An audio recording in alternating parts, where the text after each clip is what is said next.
Hi guys, this is Bailey from Iceboxauto. I'm just showing off a radio that we've installed to a Volkswagen Up.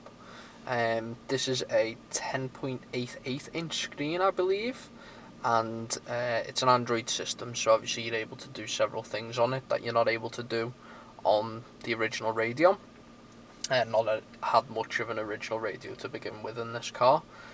So this system is obviously it's quite wide. You've got several buttons, so press that, it'll open Google Maps.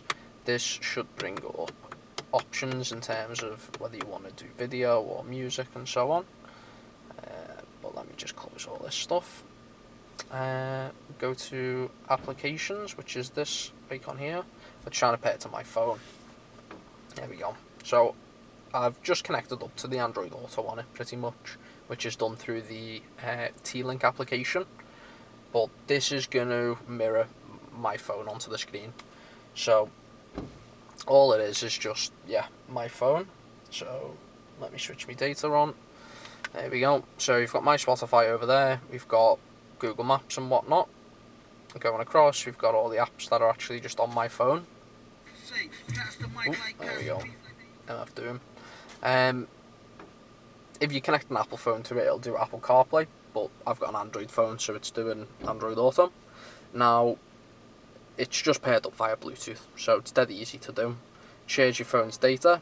The signal in this area is absolutely shocking, so I might not have internet on it at the moment, but if I just press this and say Anfield Stadium, it's taken a while, just because of the internet. But yeah, it's a map. It'll take me to Anfield. Now, I'll just show you the remainder on the system. So if I go here, press this one, that's your FM radio.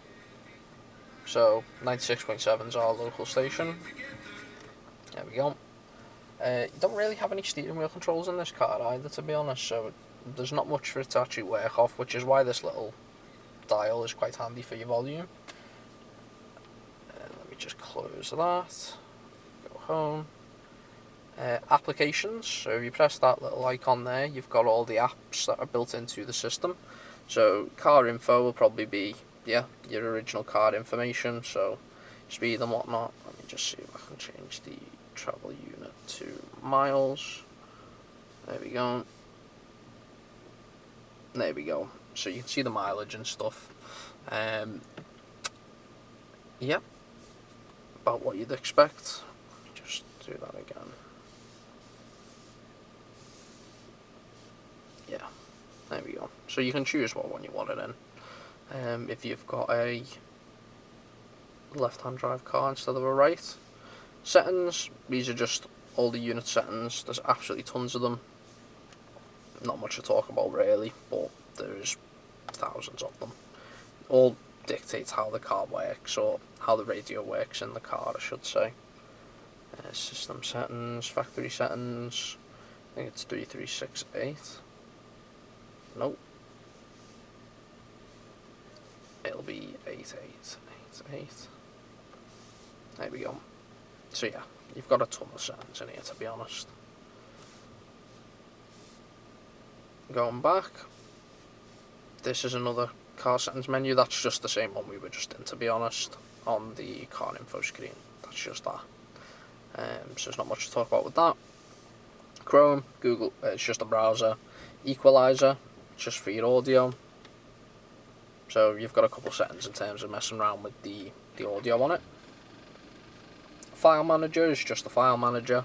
It comes with USB ports that we usually wire into the glove box that you're able to put files into. So if you want to put music on a pen drive, or films on a pen drive, or applications you can't get off the Play Store into it, you can do. That's just all done through here. Maps, just Google Maps.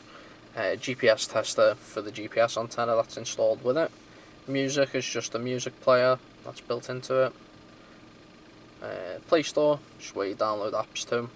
So give the unit an internet connection. Swipe down from the top of the screen, just tap and hold Wi-Fi, switch it on, pair it to whatever you want. That'll get your internet on it.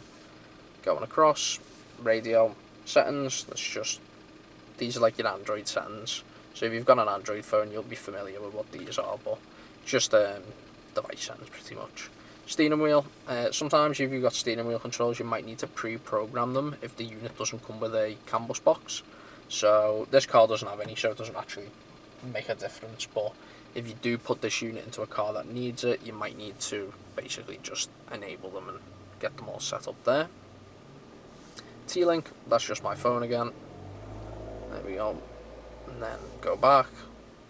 This is for the dash cam. If you put a dash cam into it, you can do. Although we don't have one installed today. Yeah, no device found. And then I think the last thing is just, yeah, YouTube, which is just YouTube. You can't really go wrong with it. So yeah, that's pretty much it. To be honest, not really much else I can show you.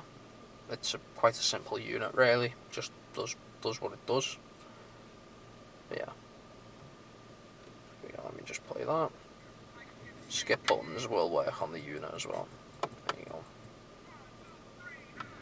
So yeah, that's pretty much it. If you've got any questions or anything, obviously give us a shout.